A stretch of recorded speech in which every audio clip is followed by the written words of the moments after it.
vidas. Este es un hecho que mantiene a los detectives inexorablemente en la pista de casos aún no resueltos u olvidados. Por medio de alta tecnología, los expertos forenses pueden volver atrás en el tiempo, meses, años o milenios, para extraer los misterios fuera de la tumba.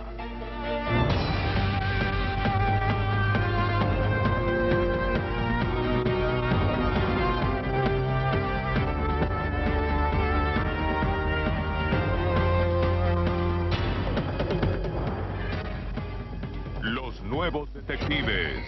Casos estudiados por la ciencia forense. Hoy presentamos Fuera de la tumba. De San Diego a San Francisco, las carreteras costeras de California son algunos de los más hermosos paseos del mundo. Yendo hacia el norte, grandes extensiones de arena relucientes y caminos muy frecuentados dejan lugar a un paisaje muy distinto. A medida que la carretera serpentea a través de la península de Monterrey, las montañas se unen al mar en una majestuosa alianza de poder y belleza. En el Gran Sur, California, el inmenso cielo y el océano Pacífico sin límites atrae a los visitantes al mismo borde de los acantilados para apreciar la grandiosa vista del fin de la Tierra y tomar una fotografía para recordarla. Pero a veces la atracción es demasiado intensa.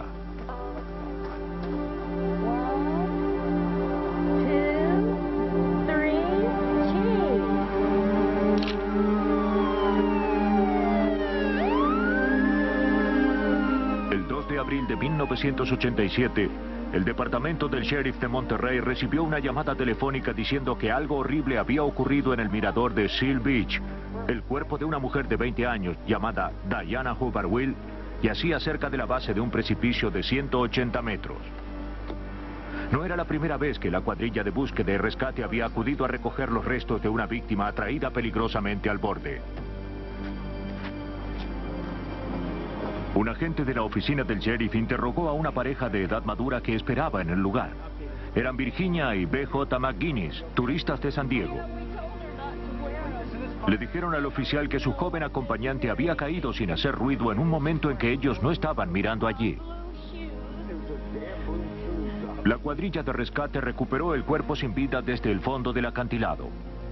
Después de un examen sumario del forense, Diana Will fue trasladada y enterrada en la ciudad donde vivía, Louisville, Kentucky.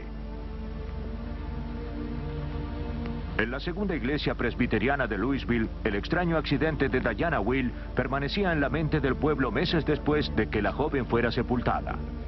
Un domingo después del servicio, la madre de Diana, Bobby Roberts, se acercó a un abogado llamado Steve Kinney. Necesitaba que le ayudaran a obtener el dinero de un seguro después de la muerte de su hija.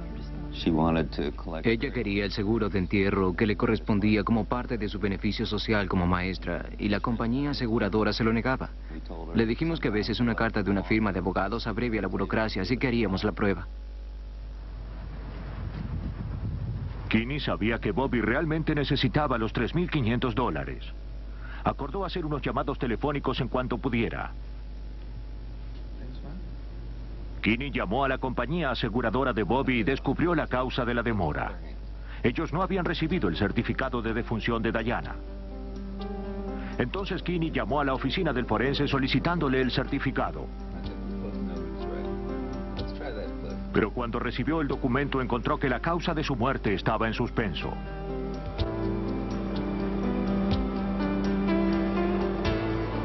En razón de que la muerte de Diana se consideró un accidente, la cuadrilla de rescate no había hecho más que recuperar el cuerpo. No se había recogido ninguna evidencia, ni se habían tomado fotografías. El cuerpo fue enviado a la oficina del forense de Monterrey, y los análisis no mostraron indicios que dieran lugar a sospecha. La simple solicitud de Bobby Roberts había desencadenado una serie de trámites burocráticos. Pero Kinney insistió. Se puso en comunicación con el Departamento Legal Ejecutivo de Monterrey y descubrió que el caso se consideraba suspendido. El certificado no se podía extender hasta que se determinara la causa de la muerte, pero el departamento del sheriff había abandonado el caso por falta de evidencias. Hacía meses que Diana había muerto. ¿Qué podía estar deteniendo el trámite? Kinney llamó nuevamente a la compañía aseguradora de Bobby para ver si había alguna forma de acelerar el pago. Cuando volvimos a llamar, tropezamos con algo totalmente inesperado. Existía un seguro de vida de Diana a favor de otra persona, quien había formulado el reclamo por esta póliza. Esa otra persona no era nada más que Virginia McInnes, la mujer con quien Diana había pasado sus últimas horas. Justamente un día antes de la muerte de Diana, Virginia había sacado una póliza de $35,000 sobre la joven. Al día siguiente de la muerte, ella había intentado cobrarlo. Kinney pensó que la caída accidental de Diana se estaba transformando rápidamente en algo más siniestro. Pero sin un testigo, sin un cuerpo, ¿cómo se podía distinguir entre un simple empujón o una caída fatal? Pregúntese usted mismo, ¿cómo se puede probar que una persona fue empujada a un barranco? Imagínese, usted está parado en el borde del acantilado y usted cae. Piense en las lesiones, estará muy golpeada, habrá huesos rotos, habrá hematomas en su cuerpo. Su cuerpo terminará al pie del barranco y ahora póngase otra vez en el acantilado del barranco e imagine que la empujan. Los mismos hematomas, algunos huesos rotos. Bueno, no es del todo así. ¿Qué cosas son perfectas en la vida?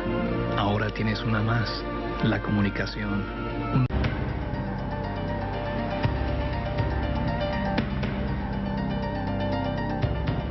La sospecha de que Diana hubiera sido empujada era una hipótesis escalofriante, pero aún así era solo especulación. Para probar un delito, Kinney necesitaba pruebas. Volvió al principio tratando de conocer la relación de Diana con la pareja mayor.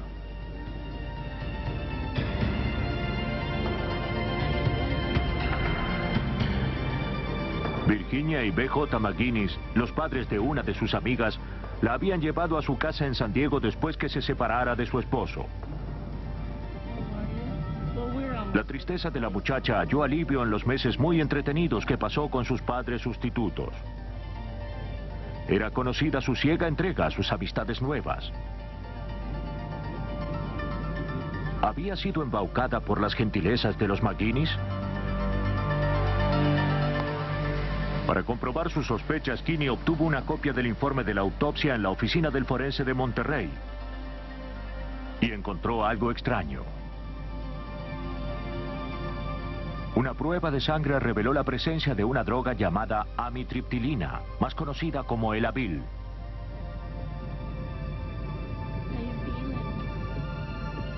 Ese antidepresivo nunca le había sido prescripto a la joven, pero sí al marido de Virginia, B.J. McInnes.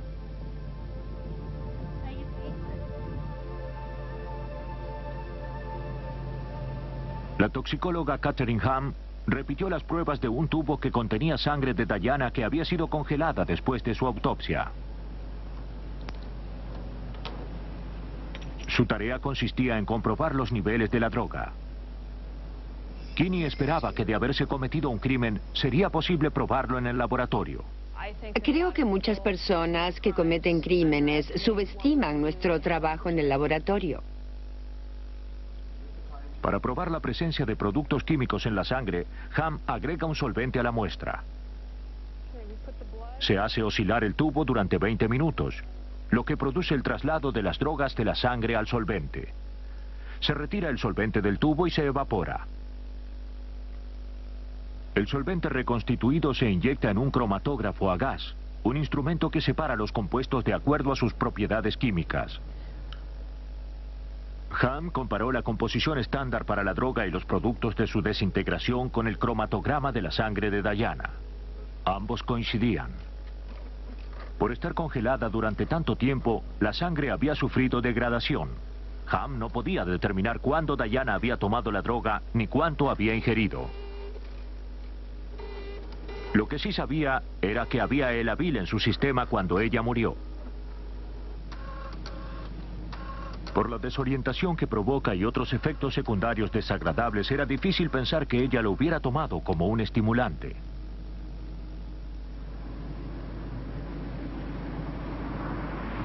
Las personas que ingieren esta droga sufren debilidad, náuseas y mareos. Estos síntomas se acentúan en personas que, como Diana, no toman la medicación regularmente.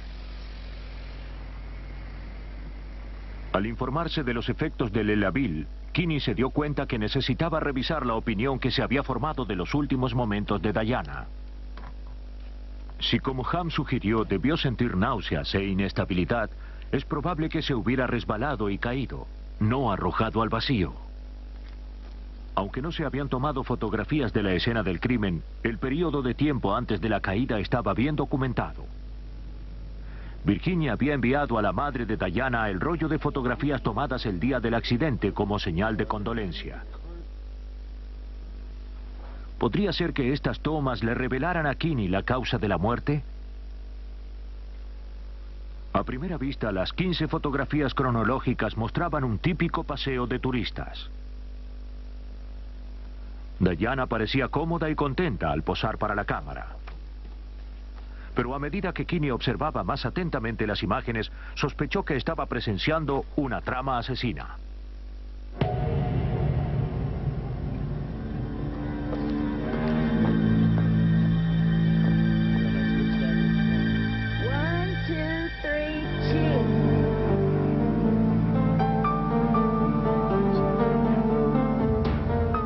El Elavil ya había producido efectos en la fotografía siguiente.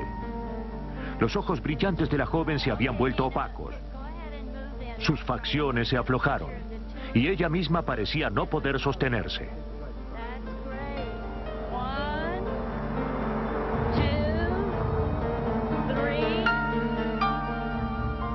Cuando Kinney llegó a la foto número 11, lo primero que se le ocurrió fue: Diana lo sabe. Lo que en un comienzo parecía un inofensivo paseo junto al mar, reveló ante un examen más minucioso el terrible momento previo a la muerte de Diana. En ese borde se pueden ver los zapatos apuntando hacia las piedras del camino, pero se alcanza a ver borrosamente la cabeza que se da vuelta al darse cuenta que la están empujando. Y cuando ella gira la cabeza del modo que cualquiera miraría al sentir que lo empujan, la foto resulta borrosa. No se distinguen los rasgos de su rostro, pero sus zapatos siguen apuntando hacia BJ, la persona en quien confiaba.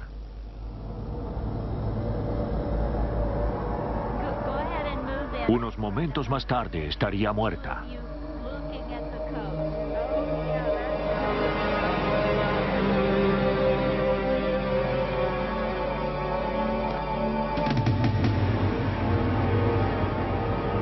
Kinney opinaba que las extrañas y perturbadoras circunstancias de esta muerte llevaba a una sola conclusión.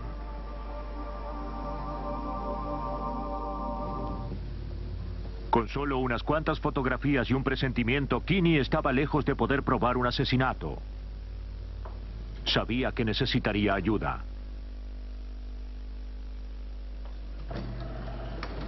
En Louisville, Kentucky, Steve Kinney volvió a consultar el informe de la autopsia de Diana, buscando un hilo de evidencia que apoyara la hipótesis del crimen. El forense de Monterrey había determinado la fractura del cráneo como causa de la muerte. Deducía que había perdido pie ya que sus zapatos eran de tacos muy altos. En su opinión no había nada sospechoso. Sobre las circunstancias del así llamado accidente, Kinney no estaba tan seguro. Se preguntaba si entre los escasos hallazgos del forense no habría nada que sugiriera lo contrario. Kinney llevó las fotografías de la autopsia a la patóloga forense Barbara Weekly Jones. ¿Sería posible que su análisis pudiera diferenciar un crimen de un accidente? Steve Kinney se sorprendió cuando le dije que algunas de las lesiones implicaban algo más que una muerte accidental. Las manos magulladas de Diana constituyen la evidencia física más elocuente. No mostraban la clase de lesiones típicas de una caída. Las uñas de acrílico habían sido arrancadas o rotas y el granito incrustado en ellas hacía pensar que se había aferrado al borde para salvar su vida. O tal vez había luchado antes de caer. Además de las uñas desgarradas, sus manos presentaban indicios sospechosos. Kinney se preguntaba si el cráneo fracturado había sido el resultado o la causa de la terrible caída. El acantilado se inclinaba suavemente los primeros metros. Si Diana hubiera tratado de salvarse, habría hecho el intento de sujetarse a una roca o a la raíz de un árbol. Pero las palmas de sus manos no tenían lesiones, ni tampoco signos de intentar asirse de algo. Los hallazgos de Weekly Jones sustentaban la teoría de Kinney, de un empujón intencional y un deslizamiento sin resistencia. Kinney necesitaba investigar más profundamente a los sospechosos, Virginia y B.J. McGuinness. ¿Era posible que esta pareja tan agradable hubiera planeado el asesinato de Diana? ¿Habrían sido capaces de empujarla de un acantilado de 180 metros? A medida que indagó los antecedentes de sus principales sospechosos, Kinney fue descubriendo una huella de engaño y muerte. Los antecedentes de Virginia eran mucho más sangrientos de lo que Kinney había anticipado. La que antes había sido enfermera y podía asumir una personalidad amable, mostraba también en su pasado un perfil frío, psicótico, que incluía la mentira compulsiva, tentativa de incendio y crueldad hacia los animales. Además de la muerte accidental de su hija y de su segundo marido, los padres de Virginia y algunos de sus pacientes habían muerto por causas desconocidas mientras estaban a su cargo. Y frecuentemente se benefició con su seguro de vida. Kinney compiló estos datos en su extenso informe. Para arrestar a Virginia y a B.J. McGuinness no era suficiente evidencia, pero alcanzaba para reabrir el caso en California. Como los McGuinness habían obtenido la póliza de seguro de Diana en San Diego, la oficina del fiscal de distrito de esa jurisdicción fue involucrada. El investigador Scott Lawrence sustituyó a Kinney. Como fiscal de Louisville, estaba obligado a dar una explicación sobre la caída de Diana.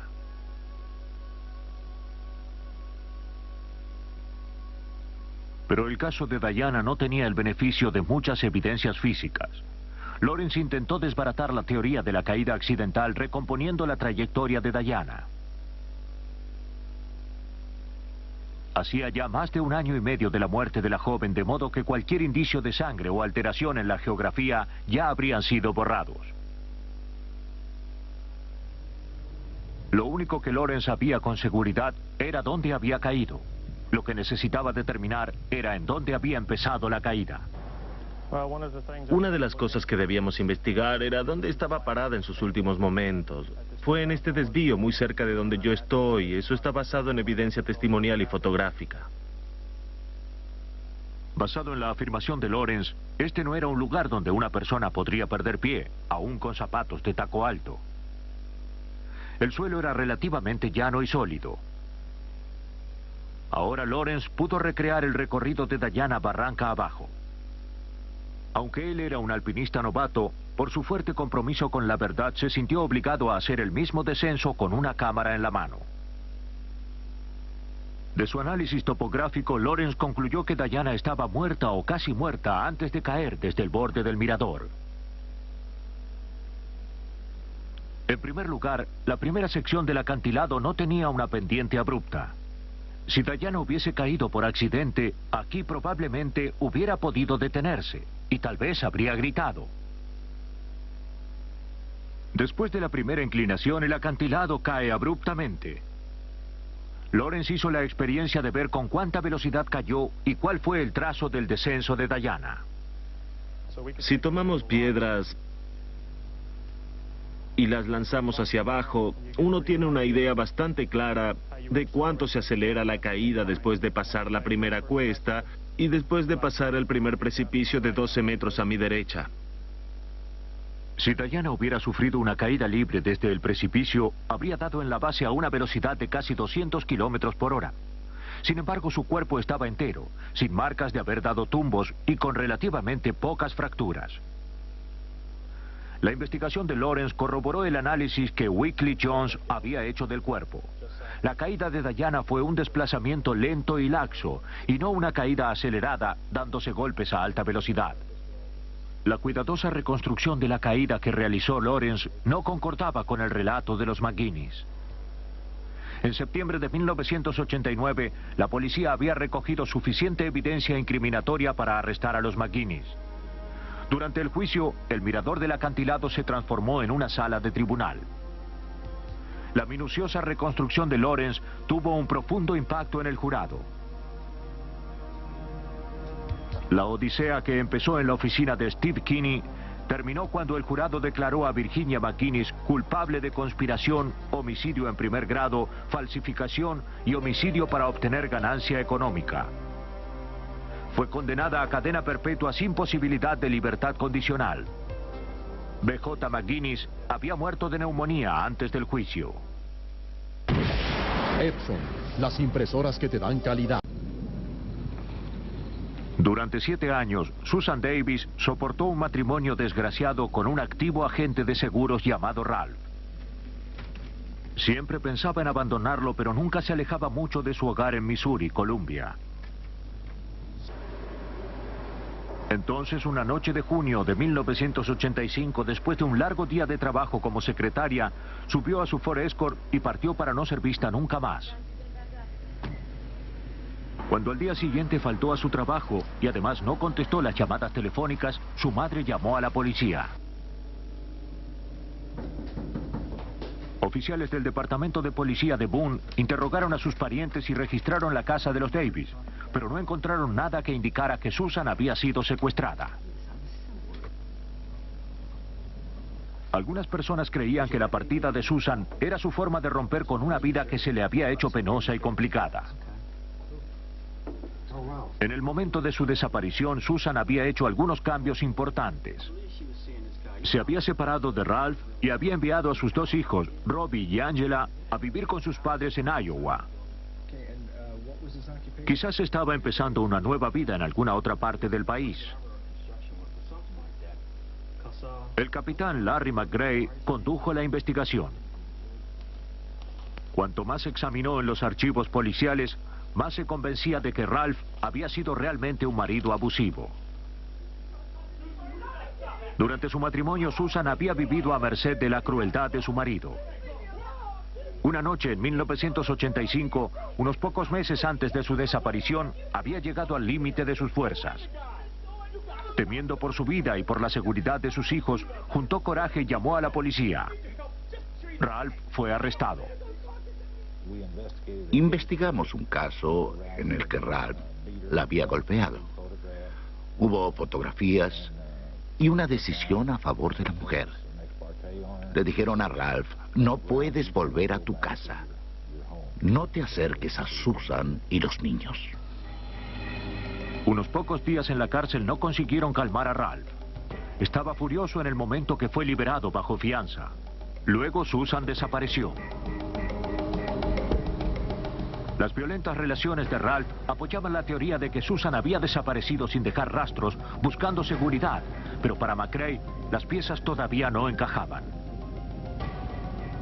¿Por qué esta madre cariñosa no se había comunicado con sus hijos? ¿Por qué no había hablado con su madre para decirle que estaba bien? McRae sospechaba que lo que tenía delante era algo más ominoso que una mujer en busca de una vida más feliz. McRae creía que Ralph Davis no estaba diciendo toda la verdad. Pero sin ninguna evidencia, la policía no tenía ningún curso de acción. No había un cuerpo, no había indicios. Hasta el automóvil de Susan había desaparecido. La única opción que tenía McRae era seguir buscando y esperar que un día apareciera una pista. No se imaginaba que la espera se iba a extender tanto.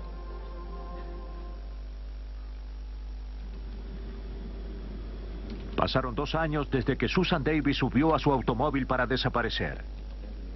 Si había abandonado la ciudad voluntariamente o encontrado un destino fatal, era todavía una pregunta sin respuesta. La investigación del capitán McRae estaba en un callejón sin salida.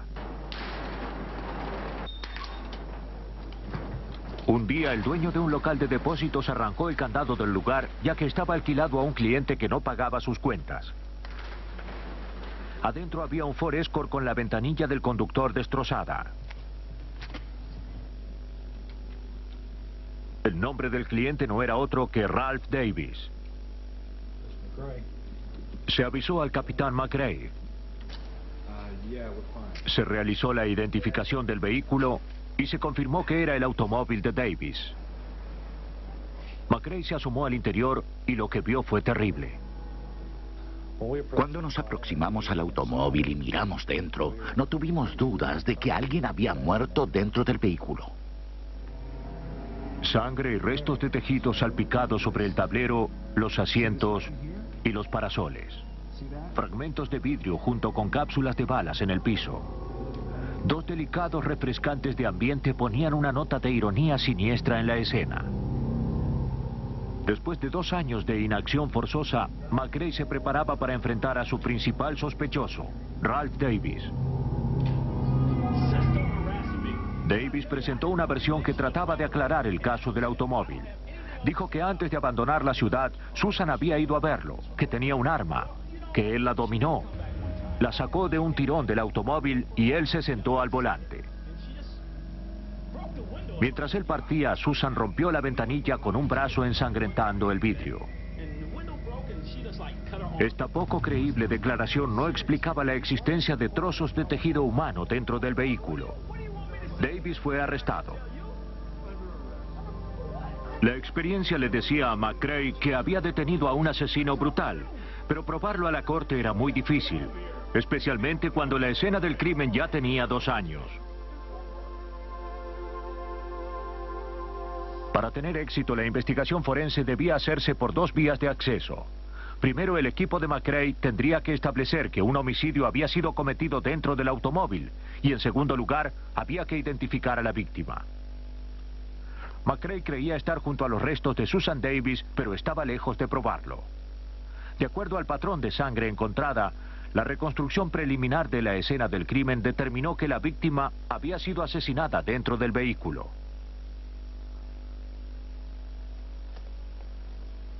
La bala atravesó la ventanilla dando al conductor en la cabeza.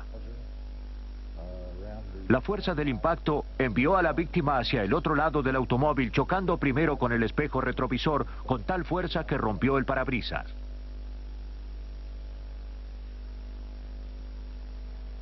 Por la cantidad de sangre y tejido cerebral que se encontró, el examinador médico determinó que alguien había muerto allí. El automóvil fue remolcado hasta un lugar privado de depósito donde el equipo de McRae trataría de encontrar sentido a tanta confusión.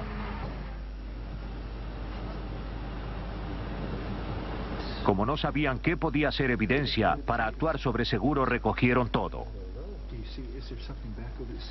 Con herramientas especializadas, equipos y frascos recolectores, los investigadores empezaron a desarmar el automóvil pieza por pieza, catalogando minuciosamente cada fragmento de hueso, tejido y cada mancha de sangre.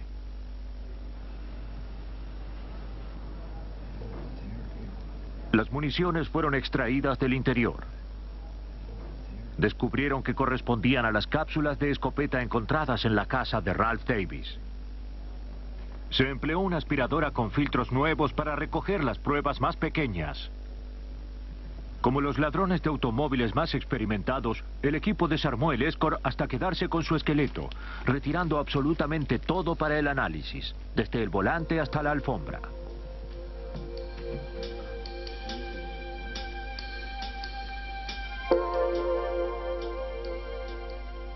En el laboratorio del Departamento de Identificación de Esqueletos Humanos de la Universidad de Missouri, pequeños trozos de restos, algunos de metal, otros de vidrio, otros no identificados, fueron enviados en una caja de cerillos al antropólogo Sam Stapp. Si había fragmentos de huesos humanos entre los variados hallazgos, Stapp sabría cómo revelar sus secretos. Seguramente mi trabajo como antropólogo en este caso fue importante porque como antropólogos somos frecuentemente llamados para analizar muestras óseas. Somos probablemente los que más contacto tenemos con trozos y fragmentos de hueso, ya sean fósiles de 2 millones de años o pertenezcan a un cementerio moderno.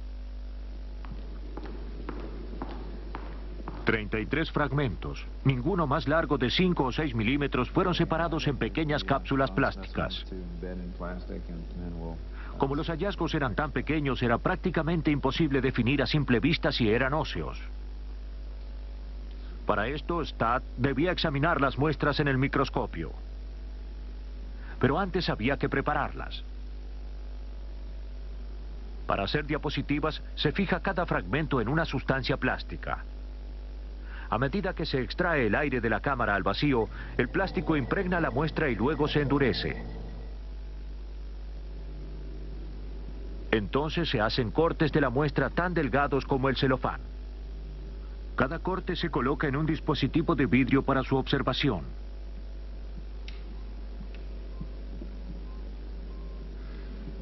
El examen microscópico de las secciones reveló a Stadt que se trataba de hueso humano. Stadt reconocía el origen de los fragmentos, un cráneo humano. El Dr. Stadt había determinado que los pequeñísimos restos tomados del piso del automóvil de Susan Davis eran realmente huesos faciales humanos. Ahora necesitaba averiguar si había algo en particular que los relacionaran con Susan Davis y su muerte. Stadt notó ciertas manchas en los fragmentos. Los envió al Departamento de Geología de la Universidad de Missouri, donde un microscopio electrónico registró huellas de plomo incrustadas en el hueso.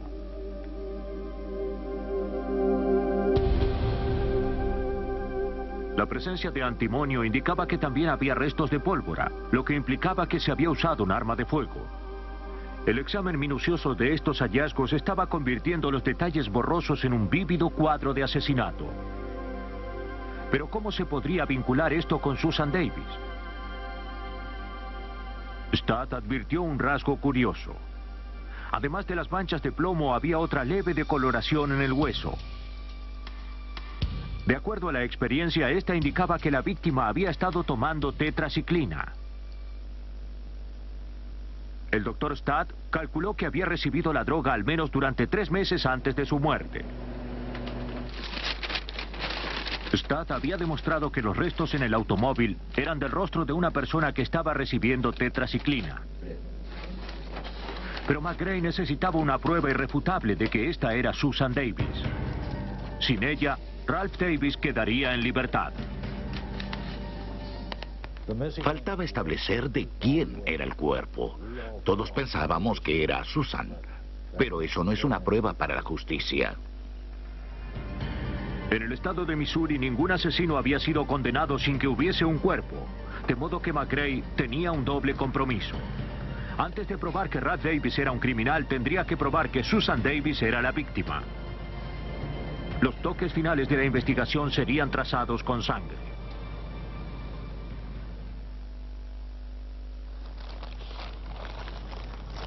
¿Sería posible relacionar las manchas de sangre del lugar donde hace 2 años se cometió un crimen y la muerte de Susan Davis? Esa fue la tarea de Lori Maloney, seróloga forense. Se enviaron muestras del alfombrado, de los parasoles y del tapizado del automóvil al laboratorio de patrulla de caminos del estado de Missouri. Si ella podía determinar que la sangre encontrada allí pertenecía a Susan Davis, sería casi imposible que Ralph Davis no fuera procesado. Pero como Maloney sabía, la identificación irrefutable de una víctima es un trabajo complejo. Necesitaba hacer una serie de pruebas para establecer la pertenencia de la sangre. Sobre todo, hacía falta mucha precisión para verificar y controlar nuevamente los resultados.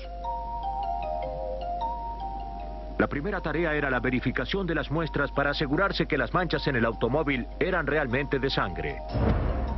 En el procedimiento, la muestra se torna verde cuando hay sangre.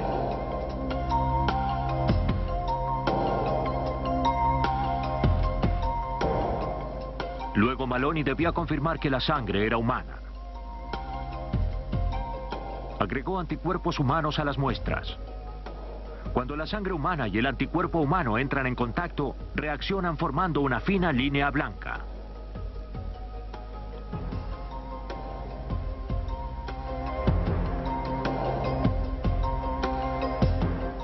Los resultados de Maloney concordaban con la teoría de McCrae de que alguien había sido asesinado dentro del vehículo.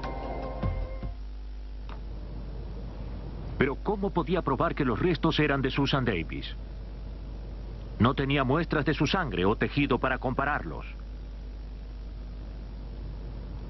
Las pruebas de paternidad se usan para establecer la probable relación parental de un hombre, comparando su ADN con el del niño y su madre. Aplicando ese procedimiento de una manera inversa, Maloney esperaba crear un perfil genético de Susan Davis.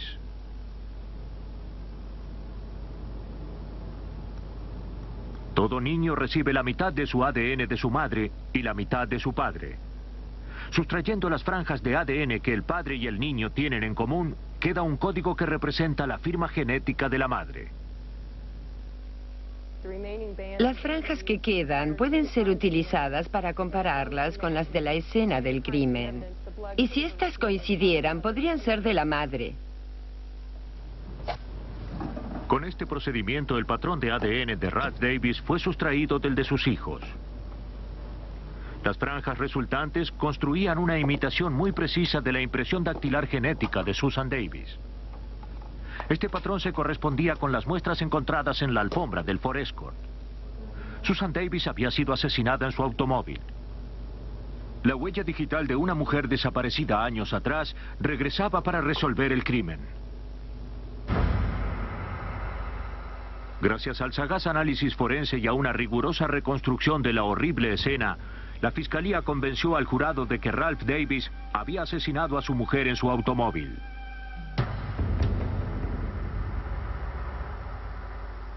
Fue una decisión ejemplar que aplicó la pena de muerte a Ralph Davis, aun cuando el paradero de la víctima es hasta hoy un misterio. Por 2 dígitos que no le pusieron En el Museo Royal Ontario de Toronto, una momia llamada Jedamitzan, o Jed, ha permanecido en una vigilia silenciosa durante décadas. Sus secretos están bien guardados dentro de su delicado sarcófago. Tanto los visitantes como los científicos están fascinados por su belleza misteriosa y ansiosos por saber sobre cómo vivió y murió. Por los elaborados dibujos de la envoltura de lino y cola en la que la momia está contenida, tenemos noticias de algunos detalles de su vida. Alrededor de 3000 años atrás, Jed, una joven música del templo de Amon-Ra, disfrutó una vida próspera en la orilla este del Nilo.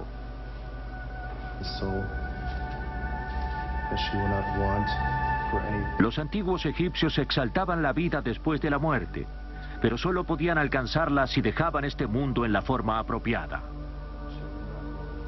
El viaje a la tierra de los dioses era esforzado y peligroso. Para que el alma pudiera sobrevivirlo, el cuerpo debía ser fuerte.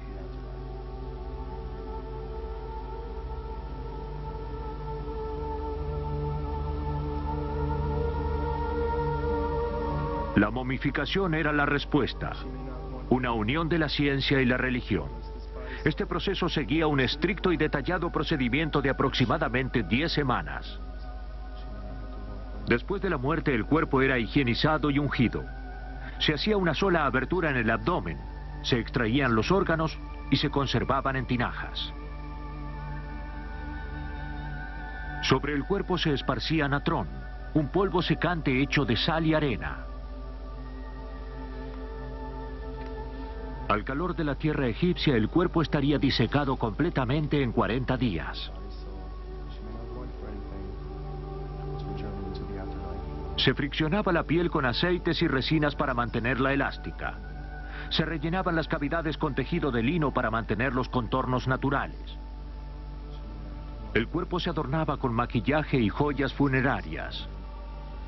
Luego empezaba la ardua tarea de su envoltura. Con el fin de saber más acerca de los antiguos, muchos investigadores, como el pediatra Peter Lewin, se han visto obligados a ir desprendiendo las misteriosas envolturas. Lewin creció en Egipto y las momias lo fascinaron siempre. Hoy, además de su trabajo en el Hospital de Niños de Toronto, es un importante investigador de la paleopatología. La paleopatología es en realidad el estudio de las enfermedades del hombre de la antigüedad.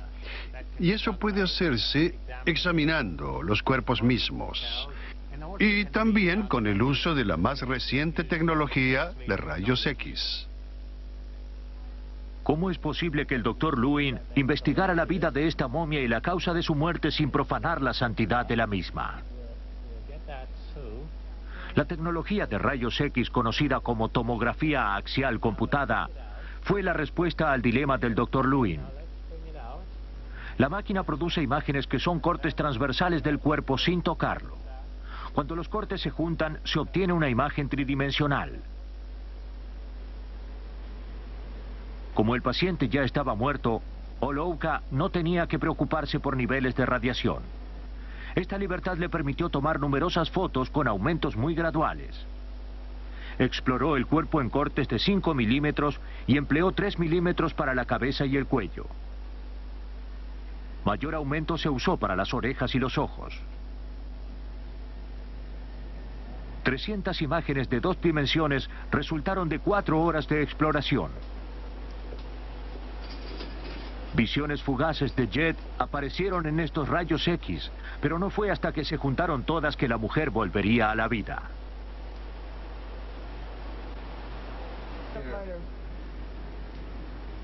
Una vez completada esta minuciosa exploración, era ya el momento de que la momia se mostrara a sí misma. Una computadora compiló las imágenes en versiones de 3 dimensiones, pero la calidad no era buena. En los pacientes vivos, el hueso es denso y se ve blanco. La grasa, el músculo y la piel son grises. El líquido es negro. En el cuerpo de Jed, los huesos habían perdido minerales y se habían ablandado, mientras el tejido blanco se había endurecido.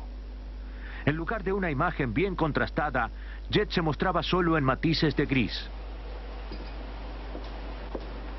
Este problema de bajo contraste significaba que Olouka tenía que obtener las imágenes laboriosamente corte por corte. Producir una imagen del cráneo en un paciente vivo llevaba 10 minutos. Para obtener la reconstrucción del cráneo de Jed se necesitaron 3 horas y cientos de horas para obtener el cuerpo entero. Ahora Olouka podía desprender electrónicamente las capas. Después de retirar la capa más externa de la envoltura, llegó al material de lino que envolvía la cabeza. Se vieron círculos grises sobre las cuencas de los ojos. Los egipcios insertaban placas detrás de los párpados para que las facciones no se hundieran. De acuerdo con el ritual, el cerebro de Jed había sido extraído y el cráneo rellenado con tejido de lino. Finalmente apareció la imagen de una mujer joven con pequeña contextura. De acuerdo con el patrón de fusión del hueso, se calculó su edad en 30 a 35 años. Y lo primero que pensé cuando vi su cráneo, después de muchas imágenes tridimensionales, es que debe haber sido una linda mujer. Tenía los pómulos altos y un mentón bien definido. Olouka había usado la técnica de tomografía computada para explorar la momia. Ahora Lewin quería saber qué le había provocado la muerte. ¿Sería posible determinar la causa después de 3000 años? Lewin examinó la imagen del cráneo en 3 dimensiones. Observó una forma negra extraña en la mandíbula izquierda. Se dio cuenta de que se trataba de un absceso enorme. Aunque difícil de creer, Jed había muerto por una enfermedad dental. Los antiguos egipcios eran proclives a enfermedades dentales por su tipo de alimentación y su afición a los dulces. En el caso de Jed, el esmalte exterior de 24 de sus 28 dientes se había gastado exponiendo la raíz y la pulpa. Las raíces expuestas son muy dolorosas. También se infectan fácilmente. En este caso la infección se expandió desde el canal de la raíz hasta el hueso, en el que provocó varios abscesos. Lewin supuso que tal vez el quiste de pus se abrió y la infección pasó al cuerpo y envenenó la sangre. La muerte debió sobrevenir después de una agonía dolorosa y prolongada. Probablemente ella tuvo una muerte muy penosa debido a la infección general originada en este absceso dental de su mandíbula izquierda superior. En vida, esta hermosa joven música de Tebas soportó terribles dolores. En la muerte, gracias a los trabajos pioneros del equipo del Dr. Lewin, alcanzó la dignidad de la vida trascendente que su cultura tanto veneraba. Con esta clase de imágenes hemos abierto un camino al uso de esta tecnología que no es destructiva y que nos proporciona extraordinaria información sobre las enfermedades del hombre antiguo.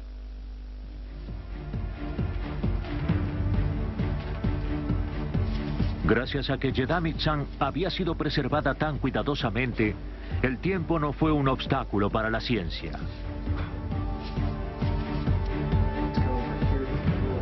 Los detectives que rescatan la verdad de un pasado oscuro luchan constantemente contra los estragos del tiempo. Hoy, la ciencia es su más grande aliado en esa batalla. Mediante las más nuevas técnicas, los expertos forenses están ganando la guerra contra el tiempo, liberando las voces perdidas y olvidadas desde más allá de la tumba.